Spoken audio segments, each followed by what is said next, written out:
যেখানে সারা বছর আমাকে কেউ পাত্তা দেয় না, সেখানে এই প্রপোজ ডেটা ভাই আমার কাছে বিলাসিতা। আর আমার সবথেকে বড় ভুল হয়েছে আজকে সকালবেলা উঠে ফেসবুকটা অন করা। সকালবেলা ফেসবুকটা খুলেছি, খুলেই দেখলাম একটা বুইড়া আদ্দামরা পাঠা লোক আমাকে মেসেজ করেছে যে আমি কি আপনাকে প্রপোজ করতে পারি। গেল। তার কিছুক্ষণ পর আবার মেসেজ করেছে, হ্যাপি প্রপোজ ডে ডার্লিং। হয়ে গেছে, আমি রিপ্লাই দিইনি।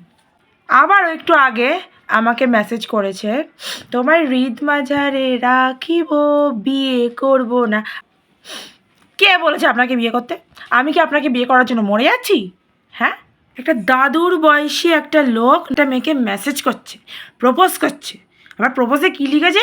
বিয়ে করব না, হৃদ মাঝারে রাখবো, রাখছি না।